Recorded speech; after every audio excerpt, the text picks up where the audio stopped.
Depends on the aerodynamics of the object, depends on the density of air, uh, composition of air, temperature, the speed that the object is moving. So we are going to discuss later a little bit air friction in future chapters on the book, and it's really something that we're going to avoid at this point.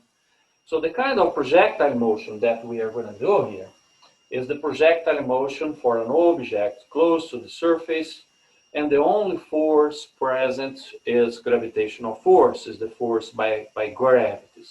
So we are going to have a very basic conditions, right? So we could call this here the introduction on this projectile motion. First thing that we are going to consider close to the surface is that g, the gravitational acceleration, is going to be taken constant all the time during the motion. And we're going to take g as minus 9.80 meters per second square. We already discussed acceleration, right? And how we are consider g minus 9.80 meters by second square is because the object speeds up down, and then you could say, well, this is a positive acceleration, the object is speeding. Yeah, but what happens is that in vertical direction, we normally point the coordinate system y up, being positive up.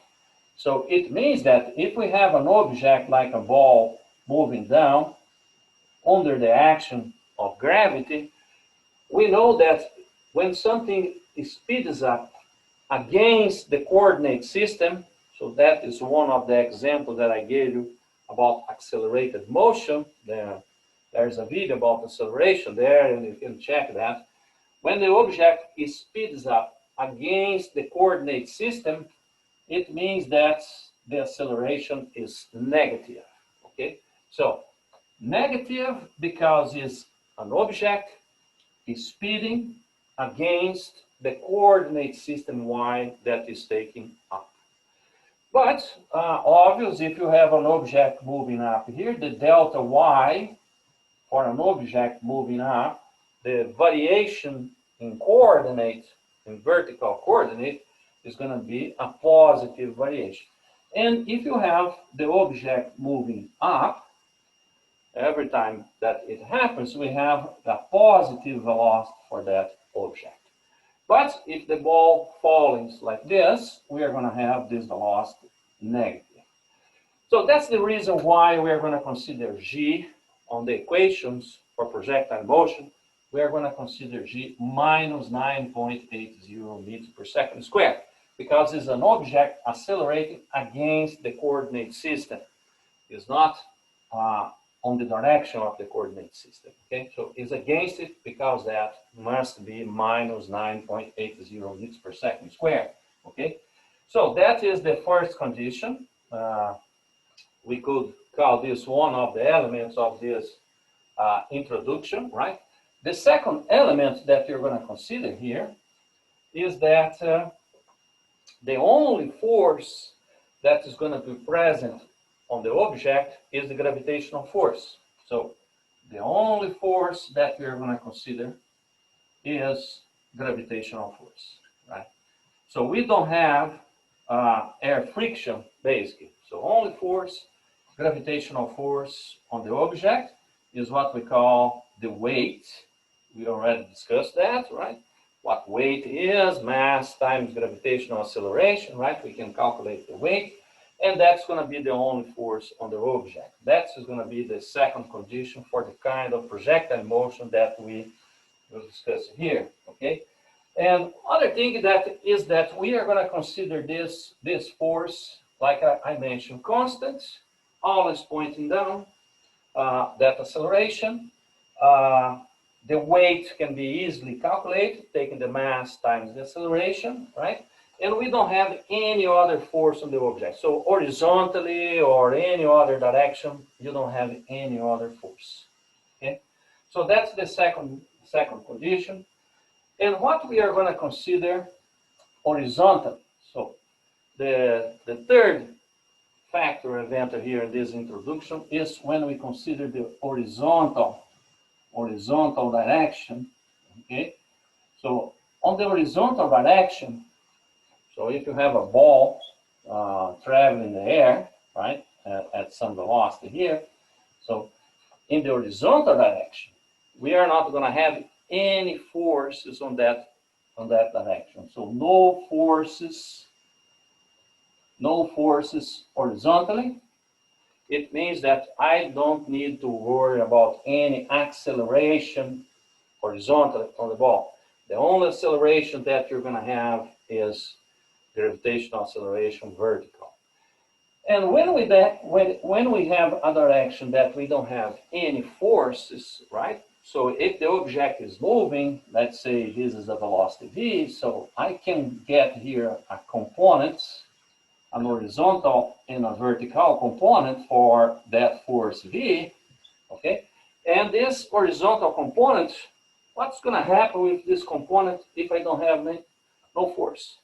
It's going to be a constant velocity, horizontal, so a constant component for the ball or for the object that is traveling in this projectile motion. That velocity is going to be constant horizontal. But what kind of motion that we have when the velocity is constant? We're talking about velocity, speed, and constant direction. So what kind of motion is this? Well, this is what we call uniform motion, right? So uniform motion. So horizontally, we are going to consider the ball moving at a uniform motion. A constant velocity v is going to be a component of the velocity of the object. We call that vx. And for uniform motion, we have only one equation. You remember? So if we have here a coordinate system, and this ball moving here, so at this direction, we can describe the position of the object time after time. So assuming that I study the motion with the ball at this position, I can consider that the initial coordinate. And then time after time, I can get the position of the ball, so I can get the x final, right? For the object moving at a constant velocity. So what is going to be the equation? So we're going to have that the x final for a certain time t, after 0, after the motion starts, or after I start to study the motion, the final position horizontally is going to be the initial position plus vxt. Vx is that component of the velocity of the object. T is the time passing, second after second, right? So we have a single equation that we're going to consider in the horizontal direction. Because at that direction, we don't have force. We have this component of the velocity. It's going to be constant. Doesn't matter where the object is. The velocity is going to be always the same. And we have a single equation that can give me where the ball is time after time, right? I can get the position of the ball horizontally using this simple equation. The only things that I need, where is the initial position, and how much is that component of the velocity in the x direction. So having those two factors, initial position and what velocity moved horizontally constant, for each time I can find where the object is on the coordinate x of this system of coordinates that I'm describing the motion. So horizontally, it's going to be very easy. Uniform motion moving at a constant velocity, Vx. Okay, let's just call Vx by now. But we're going to see that we can differentiate this a little bit different, but that is going to be the component of the velocity and the horizontal direction. And what happens on the vertical direction? Okay, so on the vertical direction, the situation is a little bit more interesting. So number 4, let's consider now vertical direction for this object moving in projectile motion. Well, in vertical direction, we are going to have g, which is negative minus 9.8 meters per second square. It's going to be pointing down. It's going to be a constant acceleration because that is the condition that we are using, that near the surface, not much height. The acceleration of the object is always constant minus 9.80 meters per second square. So in the vertical direction, we need to consider the equations for the vertical motion, right? Accelerated. So it's going to be the equations for the vertical motion, but is equation for accelerated motion. What are those equations? You remember we discussed those equations? We have that v final, v initial plus acceleration time, right? We discussed another equation that is the final position. We did that in terms of x. I'm just going to remember you what equation we discussed, but we are going to adapt this to the vertical motion, right? So final position was initial position plus Vx initial multiplied by time plus a half acceleration time squared. So that was another equation for accelerated motion. So I know how much is the velocity of the object. Maybe it's just called, we just call that Vxt here. So the velocity on the x direction, right? And the connection with time, there is a second degree equation with that. So that was the equation for position, or if we put this together, is x final minus x initial, which is the displacement, right? So we have this equation here that could give me eventually the displacement of the object time after time. And then finally we said we can isolate t here, replace in the second equation, and get this third equation that do not depend on time. And we call that equation Torricelli equation, because Torricelli was the first guy after Galileo to work with this around the time of Newton, right? He got that equation, and that equation is v final square, v initial square, plus 2 times acceleration delta x. So this is what we got for the x direction when we discuss an object moving accelerated motion horizontally. So that those are the equations that I present to you. But observe that this is, everything is horizontal. We call x horizontal direction, right? We just call the acceleration the horizontal direction. We just call here the Vx, the velocity, horizontal velocity in the x direction. So how we could write this equation again, adapt those equations for vertical direction with a constant acceleration.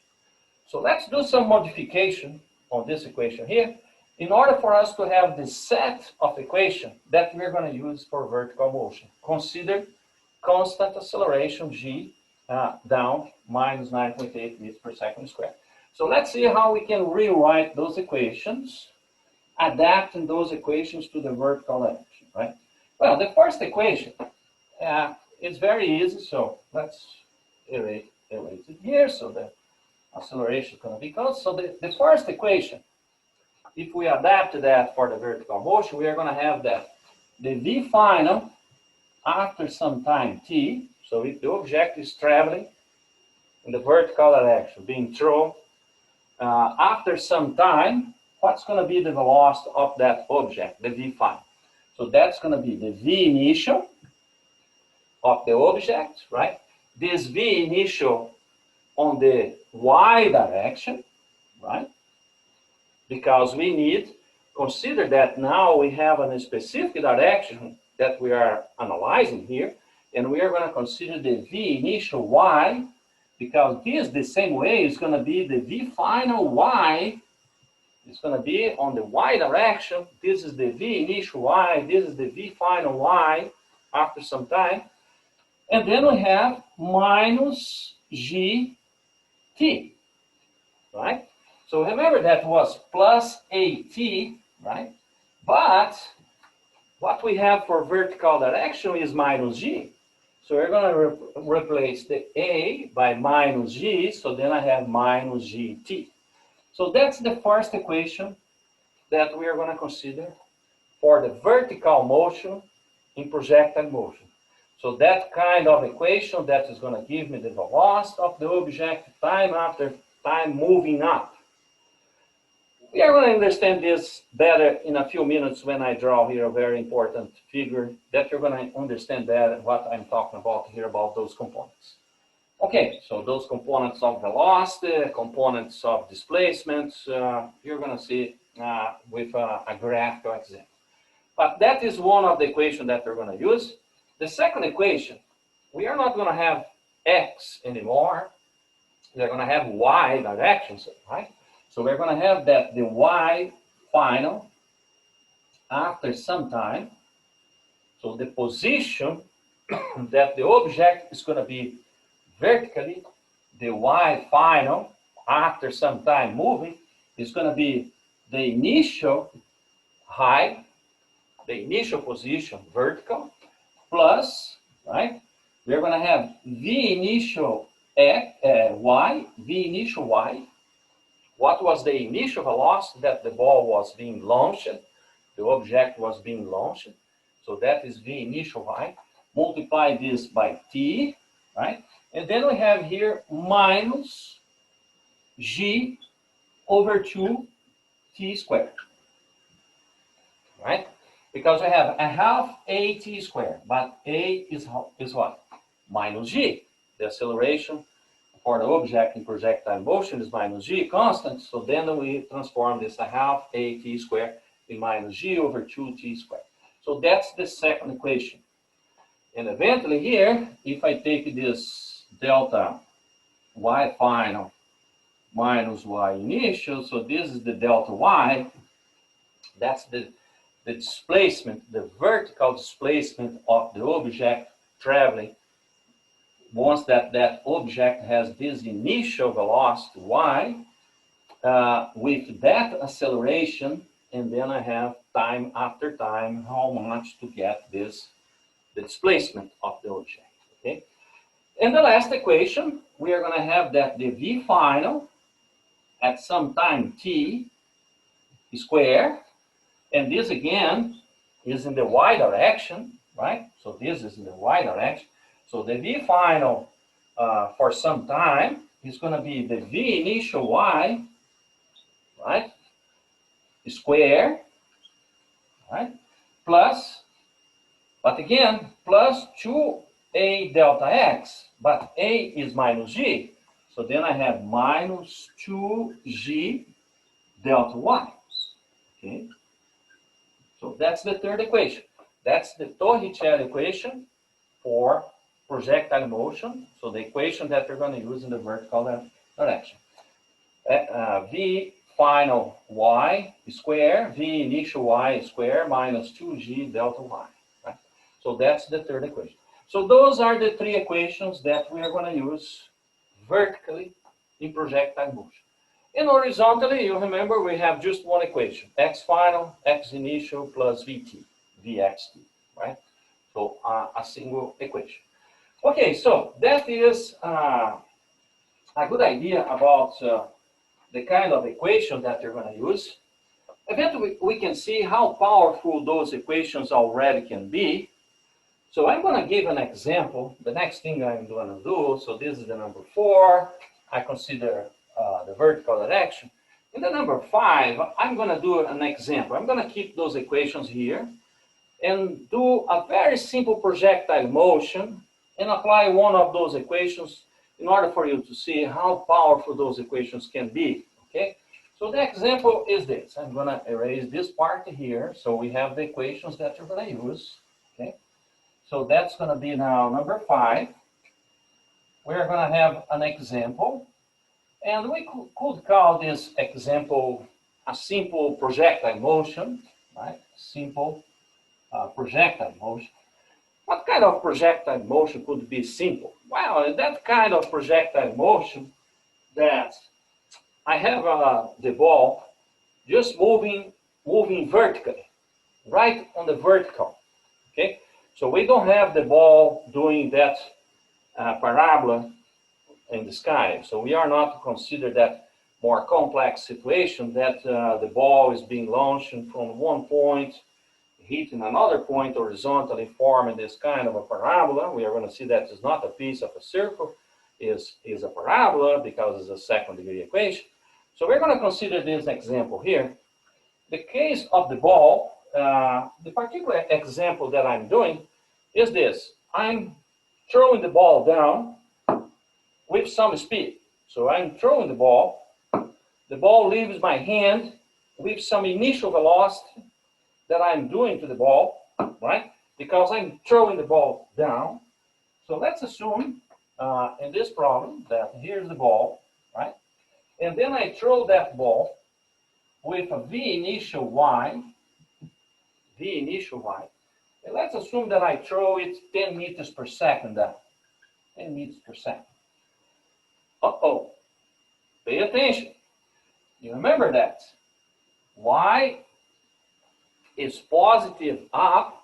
So in order for me to express that this ball is moving 10 meters per second down, I need what? A negative sign here. So I'm throwing this ball, so my hand was right here, and just left my hand. The ball now is free going down a v initial y minus 10 meters per second, right? And you remember that we have here down minus g minus 9.8 meters per second squared, right? Let's assume now that you have a distance here that you know how much it is, right? Let's assume that this delta y is minus 20 meters. Minus 20 meters. Why the delta y is negative? Again, right, is because I'm taking the y final minus the y initial, and we can see that because the 0 is down here for the y, this coordinate is smaller than that, right? So let's say 5 minus 20, okay? In this case, because it's minus 20 meters, so you can have here 5 meters, 25 meters. So I'm going to have 5 minus 25 because that's the final position. That's the initial. The ball is going down. So when I do the final minus the initial, I got what? A negative delta y, a negative displacement. So when I have an object going down, it's doing a negative displacement. Let's consider that minus 20 meters. And then comes the question. If the ball is here now, I don't know how long it passed, so I don't know how long it takes for the ball to do that. The guy launched the ball, or I launched the ball minus 10 meters per second, and then I know that this distance here is 20 meters. In this case, the displacement is minus 20. What is the v final for the ball at this position here? And what speed the ball is moving here, in what direction? Well, it's going to be moving vertically, right? And we need to calculate how much is that. So look at that. On this problem here, nothing was said about time. Okay, so I don't have any information on time. I have information on the v initial, I have information on delta y, and I know the acceleration minus g. So what equation of those equations I'm going to use in order to solve this problem, right? So eventually, if I think to use this one here, v final is v initial minus gt. So I know the v initial, I know g, but look, it depends on time. I don't know how long it took for the ball to get here. So I cannot use this equation, right? So this equation here eventually involves delta y. I know the delta y. V initial y, I know, but again, we have time on that equation, and we don't have information about time. So what equation we are going to use? Well, if we use here Torricelli, we are going to have an immediate answer for this problem, right? Because this equation says that the v final y squared after some time, we don't know how much it takes, is the v initial y squared minus 2g delta y. So let's use the numbers that we know and solve how much is the v final, okay? So observe that in this equation here, in order for me to calculate the V final, I don't need the time. I don't need time. So I just need the V initial y, I need the delta y, I know G, and I can get the V final, right? So the V final y, so it doesn't matter how long it takes, it's going to be the square root of the V initial y squared minus 2G delta y. Okay. So now it's just a question for us to write this down and see how much we can find. So the V final y is going to be the square root of V initial y. V initial y is minus 10, but I need to take that square. Minus 10 squared is 100. So observe that V initial is negative, but I'm taking the square, so I got here a positive 100, right? And then I have minus 2, 9.8, multiplied by the delta y. The delta y is minus 20 meters, so I put here minus 20, okay? So then I just finish the calculation. And observe that minus with a minus, I'm going to have a plus, so it's going to be 100 plus 2 times 9.8 times 20, and then take the square root. So doing this calculation here, it's very easy. We are going to have 22.2 meters per second. So the V final in the y direction is 22.2 meters per second that the ball is going to be moving. So look how this working final. I said, okay, so I know the V initial. I know how many meters it falls. And that's everything that I need, right? To know how much falls, what's the V initial. I know that the acceleration is going to be minus G. Always is constant on the Earth's surface.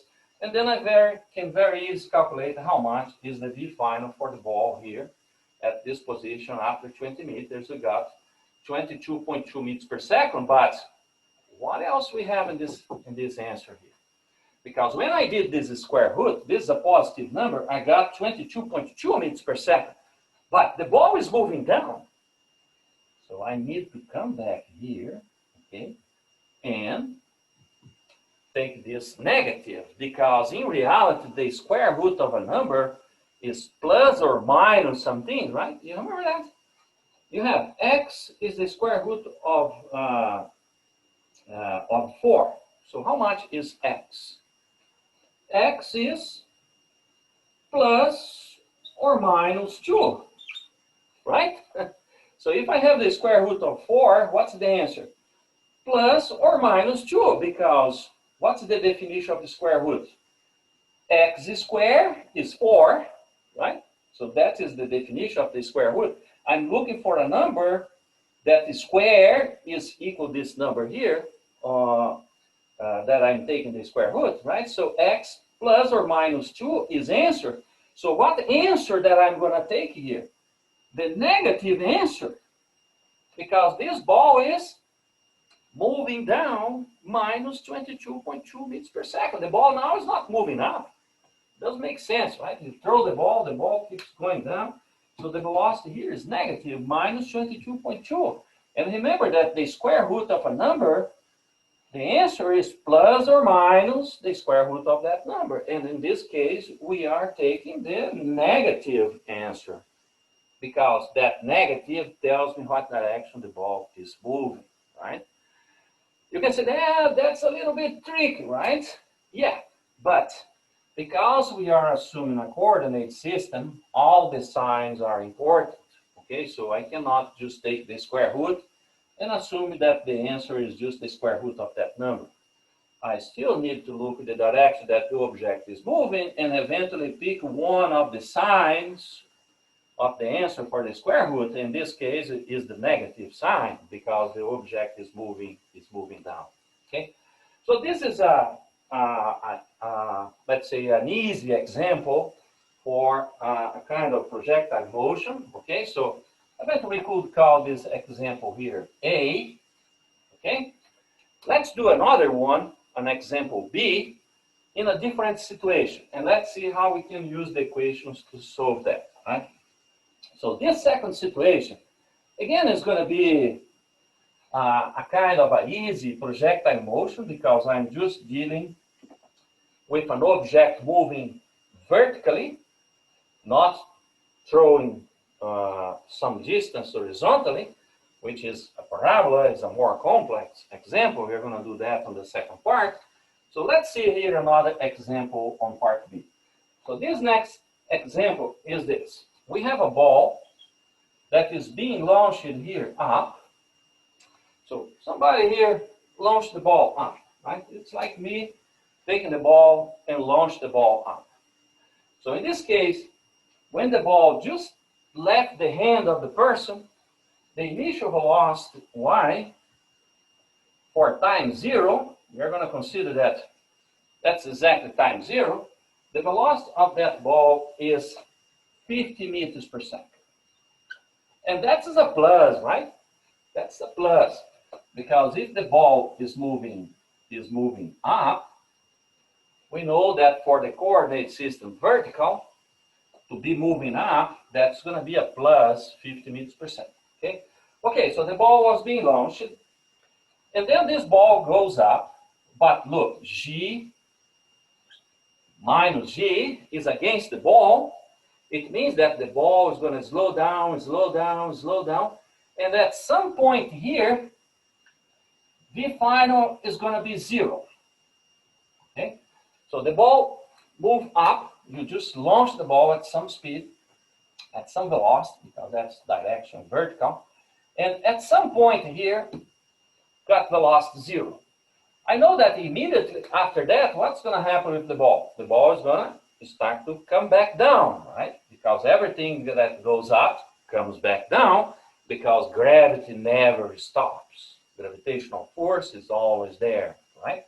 So the ball is slow down, gets 0, and then immediately start to come back. But let's assume this condition here when the V final y is 0, right? So this is the top of the trajectory. The ball doesn't go up above this, so that's the maximum point that this is going to happen. Here in this particular problem, he is asking, how much is this delta y when it got to 0? Okay, so observe that I don't have any other information.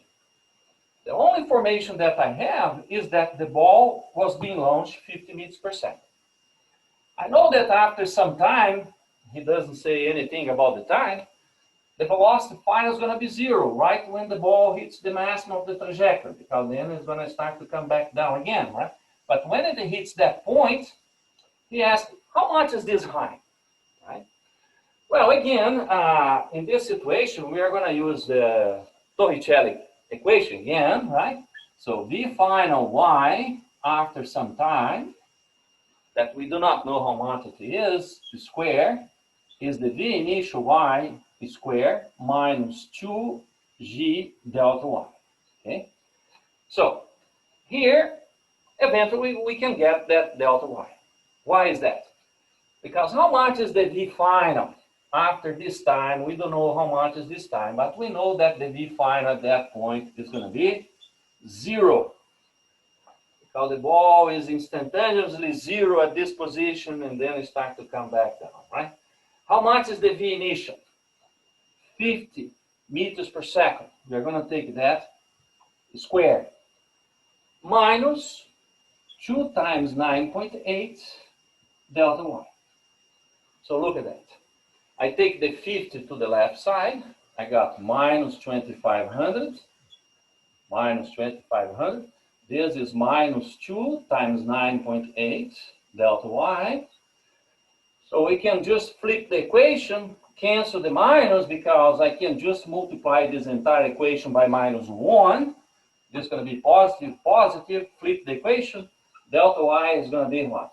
2,500 divided by 2 times 9.8. Doing this calculation, we got 128 meters. I'm going to present this with 3 sig figs. 128 meters, because I put the data here with 2 sig figs, right? 9.8, 50 meters, but Let's assume that is 50 exact meters. So I got delta y 128 meters.